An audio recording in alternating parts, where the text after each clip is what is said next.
Welcome to Dairy Delivery by the Dairy Star. On today's episode, we start in Iowa, hearing from the 2025 Ralph Keeling Leadership Award winner, Jeff Hammerand. Next, we head to Rosy-Lane Holsteins in Wisconsin, where we visit with Jordan Matthews about the invisible cow making a lasting impact on their farm. Our third story today talks of mentorship and transition from Minnesota. Alan Schrepfer is working with Ryan Heinen as the two work together to help Heinen continue to find his footing in the dairy industry. Another interview in today's podcast features Brian Anderson. Anderson grew up on a dairy farm in Minnesota and is now making music throughout Goodhue County. Finally, we wrap up the podcast as we sit down with the starting center of the Division III Football National Championship team, Kevin Spahn of UW River Falls. You are listening to Dairy Delivery. All dairy, all the time.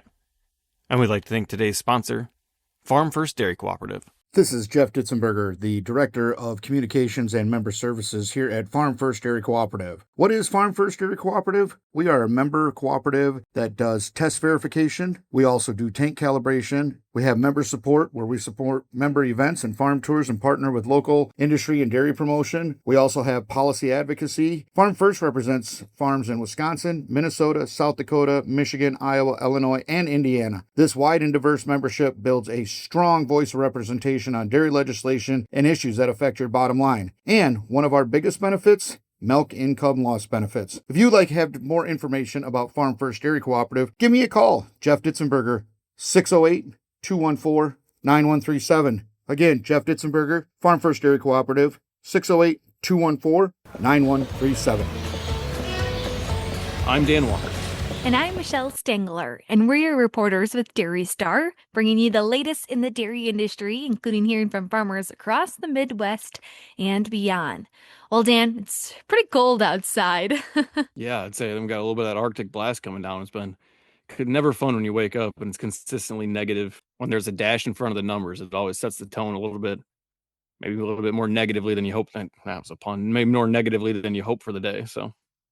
Yeah, one of my favorite memories when it gets cold is there's a local ice cream shop near me in southern Wisconsin that once it gets below -20, they'll hand out free ice cream. Is it any more Midwestern than that to have free ice cream in the winter? No, not at all. Hopefully they get some people coming out. At least when they're doing that kind of giveaway, they don't have to. There's no energy wasted inside. They can kind of set up a stand outside if they wanted to, depending if they can handle the cold themselves. Yeah, I'm not sure if that would be a possibility. I would freeze if I was that scooper. But what about you, Dan? Any fun memories when it's the cold? I mean, when it's the cold, you're always talking about layering up. I know every now and then when it gets temperatures like this and you are working outside, I end up looking like the Michelin Man with how many layers you got to put on. I mean, you go long underwear, you go t-shirt, sweatshirt, like crew neck, then hoodie, then big jacket, and you maybe a vest on in there. And yeah, you're just kind of waddling around hoping you don't tip over, because once you do that, you might not be able to get back up. The big marshmallow. Exactly. But you're warm marshmallow, but it ain't quite very functional. All right. Should we get into we got a big one today. Should we get into today's episode? Let's do it. We start in Iowa as Dan had the chance to visit with Jeff Hammerand. Jeff was a recipient of this year's Ralph Keeling Leadership Award and is a former Iowa farmer who is currently employed at Red Carpet Holsteins in Illinois. I'm sitting down with 2025 winner of the Ralph Keeling Leadership Award, Jeff Hammerand. For those of you not in Iowa, it's an award that goes to the Iowan who's shown outstanding leadership in Iowa's dairy industry. Jeff, what did it mean to you to win this award?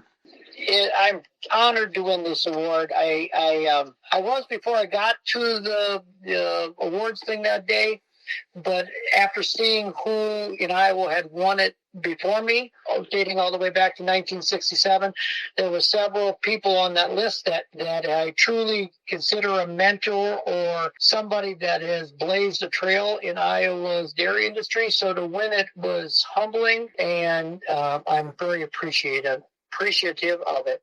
Yeah, I'd say I was looking through, doing background research for it. It was not a time-consuming process, but you definitely got to be intentional with the nomination. So, and how does that feel for you to know that somebody went through all that effort to make sure you had a little bit of a recognition in there? It makes me feel really good. Like I said, I'm not sure who really did and filled out the paperwork and stuff like that, and that's something I can maybe find out. But I heard maybe the Holstein Association had something to do with it. Made me really happy because I dedicated and really enjoyed working with the Holstein Association, especially the juniors over the past 20, 25 years. I think that it's well worth it to put your passion back to work to help others. So what was the process like to when you found out that you were receiving the award? It took you a little bit of effort to try to get you down to Ames, didn't it? Yeah, right now we had moved over here to Illinois, and it's probably 5.5 hours away. And I guess Maria Busta, who was in charge of the awards and putting the banquet or the meeting together and stuff, had called me and seen if I would make the trip or whatever. And I said, for this kind of award, I definitely would. We were able to sit in on the annual meeting. There was some really good speakers, Mike Nagg and then Greg Dowd, the head president of ANMPF right now. He was phenomenal. So it was not only worthwhile to go get the award and meet a lot of people and see a lot of people and industry people, but also to hear those speakers was a fun time. I had never been to their annual meeting before, so it was really rewarding. That's awesome. So, and then obviously this award is a leadership award. So can you talk to us a little bit about what the leadership roles you had or what you currently have? I guess it would be currently. I've coached dairy judging in Dubuque County, Iowa for probably, I think it was 38 years we were figuring out the other day. Then probably where I got my start. Then when they needed somebody to do the 4-H Quiz Bowl, probably 20 years ago or more, I stepped in and started taking care of that. A lot of the same kids. I started coaching, being the chairman and the coach for the Iowa Holstein Juniors for maybe close to 20 years now. I enjoy that. I get to meet more kids. When I go to the 4-H contest, I coach the kids from Dubuque County, but I probably have coached most everyone there at the state contest through Holstein. So they're all my kids, I guess I figure. I was on the board for the Iowa State Dairy Princess contest and helping them, navigate their year or whatever for 6 years. That was quite interesting. It was something that got me out of my comfort shell a little bit, something a little bit different. And then I was asked, I guess, one time to be the guest speaker at the Fuel Up to Play 60 program at Kinnick Stadium, and that was fun, rewarding, humbling, all at the same time. So there were some of the things I guess I've done or still active in. Yeah, it's quite a few, that's for sure. And having as much involvement as you do with youth and dairy is super important to help kind of lay the foundation for maybe the dairy industry's future. But you also try to teach more than just dairy and through dairy education. What do you hope to teach the youth as you're teaching them dairy? What kind of principles are you hoping to teach them through dairy judging, through Quiz Bowl, that sort of stuff? Well, I think a lot of the dairy knowledge questions, nutrition, reproduction, things like that, basically carry over in human life, some of it. In judging, we teach, like I was saying, that there's not a kid that enjoys reasons, a junior or whatever, that have to give reasons that enjoy it the first few times. They're all definitely afraid of it. But the reasons part of the dairy judging contest, they can carry over in communication skills, being able to, make a decision and stand behind it. It helps them with things like job interviews and scholarship interviews, and gives them more time to be able to talk one-on-one and learn how to react to people and maybe the questions that they have. So some of them are some of the skills that I think they can use throughout their life moving forward.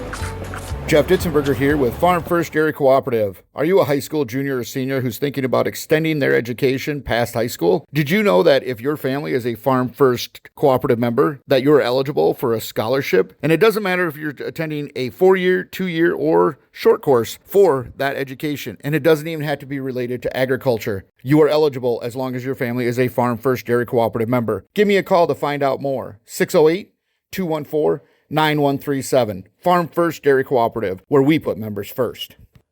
Read about Hammerand's contributions to the Iowa dairy industry under the headline, Hammerand Earns Ralph Keeling Leadership Award on dairystar.com.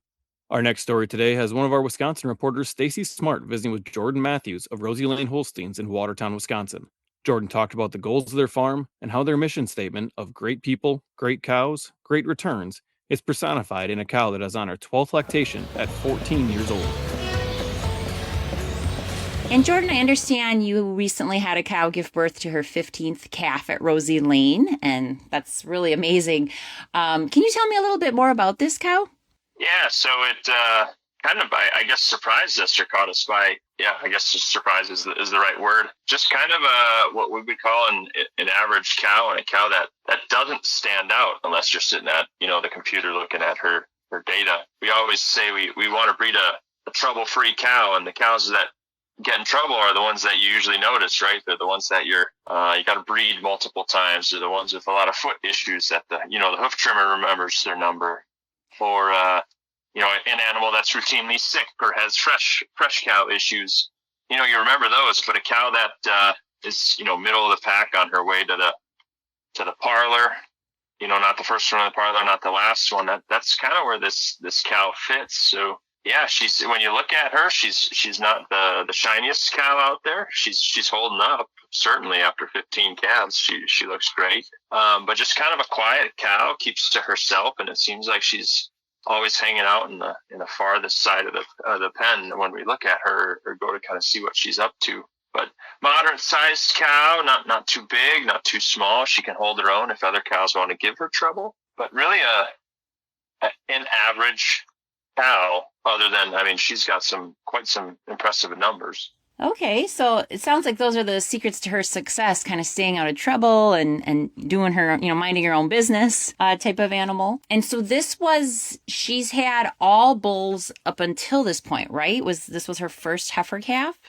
Correct. So she's 12th lactation. She's had 3 sets of twins. So there was, I think, 2 heifers in those sets of twins, but just the way we manage, we don't test those heifer calves if they're a set of twins. Sure. If it's a bull and a heifer calf, they are sold animals. So sure. As far as animals that have stayed in the herd, this is her first heifer. And most people might think, why did you breed her to Holstein? She's this old cow. But with our program, we kind of looked at her, we're like, we want to keep breeding her. She's in good shape to breed. And we said, let's give her a chance with just conventional Holstein semen. We didn't use sexed, and got a little heifer calf. So, although if you pulled like a genomic sample on her today, it's probably one of the worst cows in the herd because she's so old. But, she's really proven herself. So, we'll see what happens rolling the dice here with that little heifer calf. Right. Yeah, that's exciting. So how would you say this cow represents the type of cow you and your partners strive to breed at Rosy-Lane? We look at in our vision statement, we have great people, great cows, great returns. I think this is the definition of it. So if we have great people, they look really good when the cows are trouble free, right? If we don't need to take care of them, we don't have all those health events, we don't have multiple breedings. It makes our people look like rock stars, right? They have less work to do, and everyone's always signing up for less work. And then when our breeding program, we look at, we really want a fertile cow. We want a cow that produces high component milk, and then we want a cow that's able to, walk to the parlor, and a cow that really lasts a long time. That's been Lloyd Sr. And then Lloyd W. Holterman.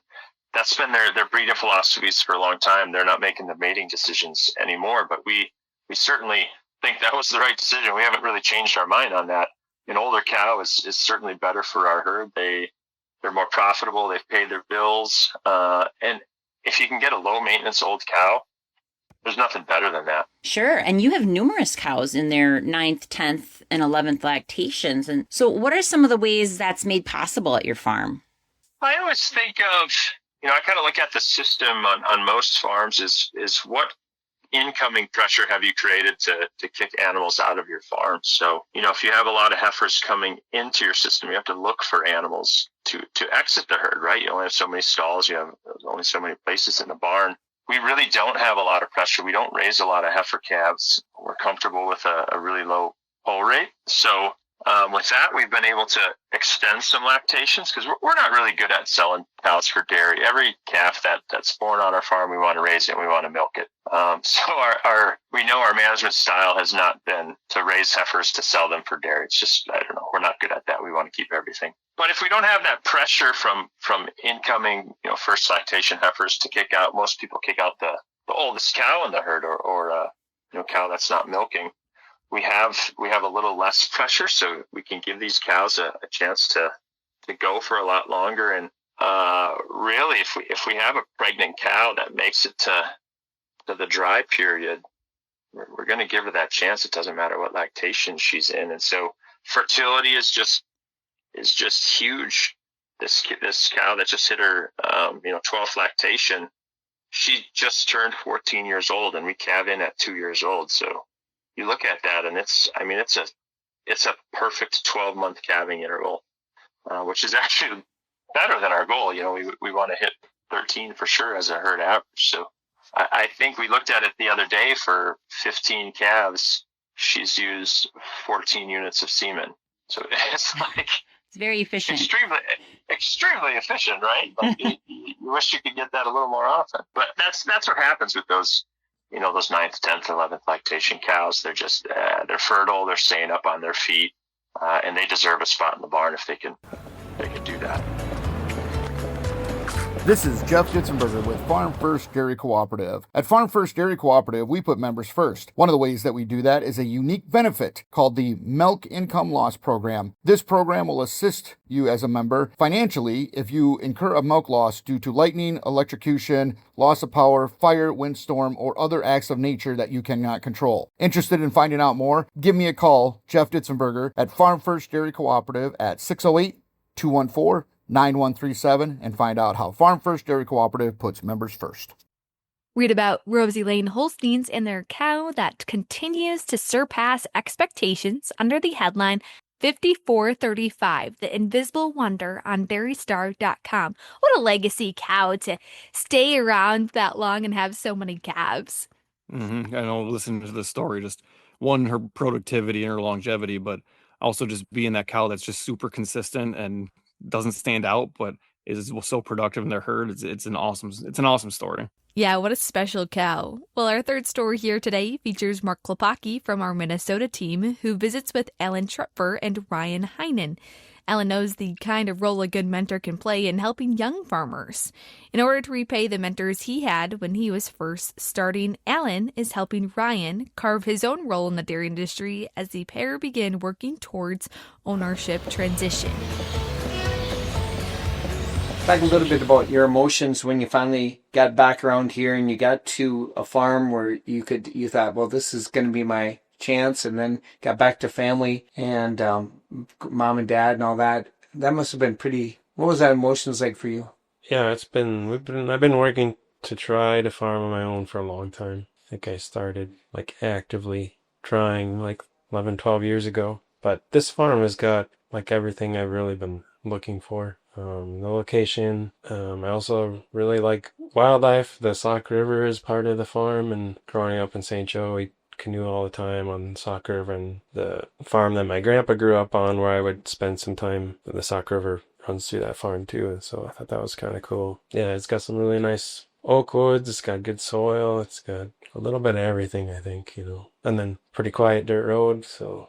Well, another thing I like about Ryan, is he's interested in the, wildlife kind of too, the beauty of the farm, some people, some farmers, don't care about anything, the farm, every last acre, half acre land, if they can mow over some trees or a tree line, or whatever, and take that away if they get an extra quarter acre or whatever. But to me, I really like the farm leaving tree lines in, where you along the fence lines, or little groups of areas of trees, that maybe you get a half an acre extra land, but just the beauty of it and the wildlife and the benefits of it for the land. The wind cuts the wind going through certain areas, and tree lines like that, buffer strip sort of thing. Good for wildlife and the land that is used for production, because it cuts wind erosion, for instance, and it makes just a prettier farm, if you have some of those things with the farm, To me, it's just, you go out to the field, and you go to the field and you see some beauty out there as you're driving, you're farming the land, and you look in and you got trees and you got some wildlife and all that. And it makes life more enjoyable, I think, and it's better makes everything more beautiful, Now, there's a lot of beauty in nature. Yeah. And just watching pheasants or watching, just hearing the pheasants or the geese coming back in the spring. And there's just so many of those things that you guys probably experience. And I'm sure you're not running out of deer or anything like that. So, but how often, what's your goals? Well, like Alan said, my goal is to try to get milking over there by next fall sometime. There's a lot to do before then, but Sure. That's the goal at least, and we'll aim for that and hopefully hit close to it. Sure.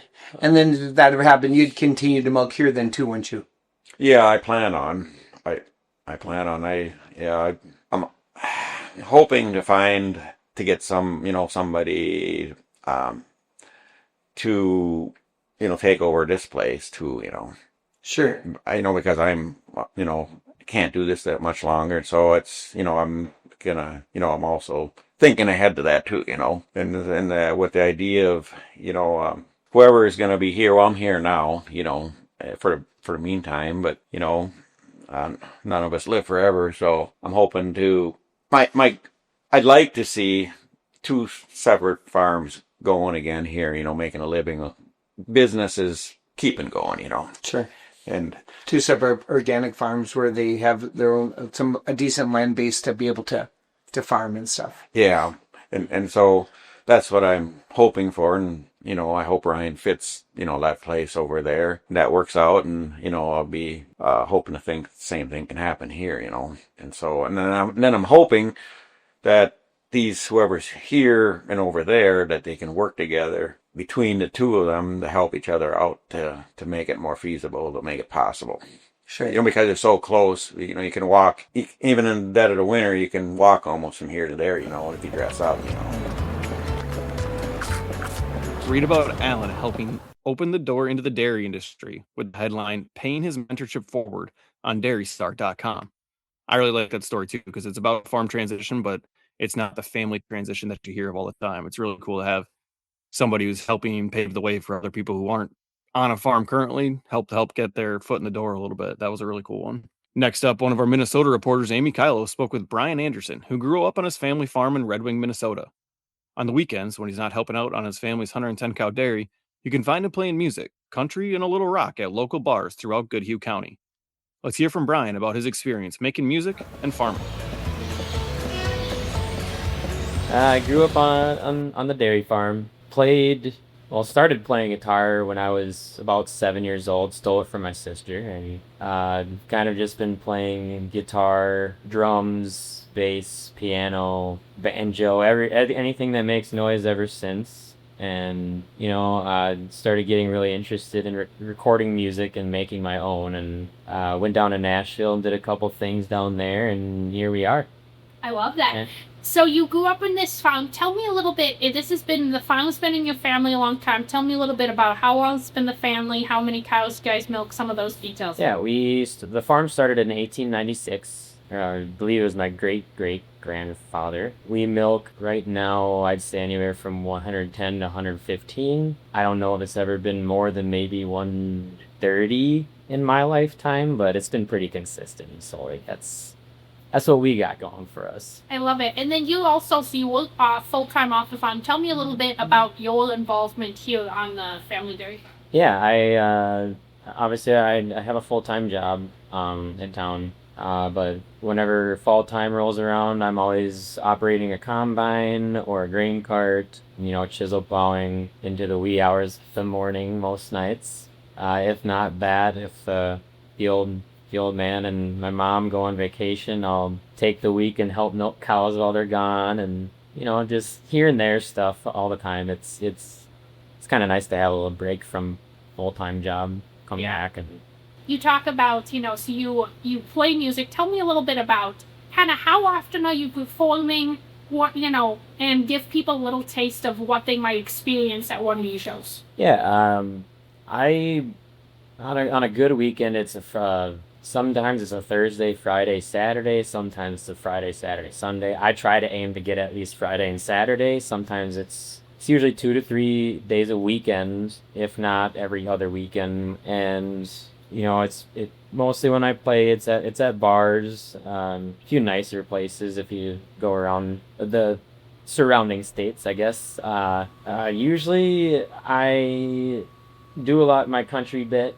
I do a lot of country, my own stuff. I've been known to read a crowd very well, so I will actually mix in, some classic rock or a 90s alternative, or as I tell the crowd, it's anywhere from Hank Williams Sr. to Green Day, so it's a wide variety, and I get calls back, so it's obviously working. I love it. What do you hope for some of you, sits down in that audience? Tell me about what you hope they get. I hope that they see me and they think, I want that guy to play closer to me, or I want that guy to play at this venue or at this wedding, or, just getting people to bite on what I have to offer in that sense is kind of rewarding in itself, besides playing music for 4 hours a weekend, that's the most rewarding part of the game. Yeah. You said you really like performing. Tell me a little bit about why you enjoy it so much. I think I enjoy playing music and performing the way I do because, I work hard all week, and at the end of the week, it's not a terrible thing to unwind and play a few songs for, a crowd of people at the bar or whatever. And I actually used to be the shyest person ever, so I think it's my kind of way of breaking out of my shell still and proving that I'm not that shy kid I was in preschool for 2 years in a row. I love it. So you written some of your own music. Tell me a little bit about what inspired your songwriting. I used to go to college in River Falls, and just living in River Falls away from family, you get bored and sad, and certain situations arise with it's relationships and whatnot, and you just get inspired to write and make a melody, and next thing you know, people are actually thinking it sounds good, and next thing I knew, I was bringing my own songs to Nashville and recorded them, and they loved them because they're catchy. So this one gets me especially ready for summer. You can all read about his experience with music under the headline Playing for the Love of Music on dairystar.com. We wrap up today's episode with a national champion. I had the chance to visit with Kevin Spahn, a starter on the team's offensive line, and a dairy science major from Middleton, Wisconsin. Spahn talks about the national championship run and his pursuit of a degree in dairy science as he prepares to enter the dairy community. This was my first year, in the starting role. So I had a really good, senior center, leader ahead of me the last 3 years. His name was Austin Fox. He was a really good mentor for me. And then this year when I got to play, there was definitely some nerves at the start of the year. But as we got into the season, the team was rolling. And halfway through the year, we kind of all realized that we could do something special toward the end of the year. And we just kept stacking wins and ended up getting there all the way. So the national championship, first maybe in the playoffs, you had a lot of games at Raymer Field, and then it just continued to progress to the national championship. Tell me about some of those moments that you had for the playoff games and then the national championship. Yeah, we had some pretty memorable moments. Our first game, we played a team from California, and we played in a blizzard where we probably got 8 inches of snow during the game. So that was how we started the playoffs. And then 2 weeks later, we played Wheaton in a game where it felt like -20 the whole time. So we had the Wisconsin weather really took an effect this year compared to years past. We've had 20 or 30 degree winters and no snow. So it was really cool being able to play in all these different weather conditions. Super neat. What do you hope to remember from these moments playing football when you look back upon it, 5 years from now? I think what I'm going to remember most isn't necessarily actually playing in the football games. It's all of the hard work that went in, leading up to it, in the off season when it's 6 o'clock in the morning and we've got to wake up to do conditioning and lifts, or if we're doing spring ball where we're hitting our teammates over and over again, not even like getting ready for a game. Just like, especially this last summer, staying up here and training with the buddies. It got very monotonous, but it's those like memories of like grinding it out just through all like hard times, but doing it with your teammates. It makes it, those are just like the memories I feel like you remember the most. Tell us a little bit about your degree in dairy science and kind of some of those classes that you're taking. Yeah, so I'm majoring in dairy science with the emphasis like on the management side of it. I don't know, growing up around the farm, you kind of see like a lot about dairy, but then you go to school and you learn all the technical terms for everything. And you think that there's not that much to dairy until you go and you learn more about it. There's a lot of different terminology, like the anatomy of cows. It's a lot more than you just see on the farm. What do you love about the dairy industry? Like, why do you want to continue to be part of it? For me, growing up, I think it's just I love working with animals, and we grew up with dairy. We grew up with dairy. We have some pet goats too, but that was like my first thing as a kid that I got to do was just work with the calves, and I don't know. I was always hooked to it. I mean, sometimes as a kid, when you're doing something and dad calls and he wants help, it's like, oh, I don't want to do this right now. But as I've gotten older, I've kind of realized that that's like farming is something that I love to do.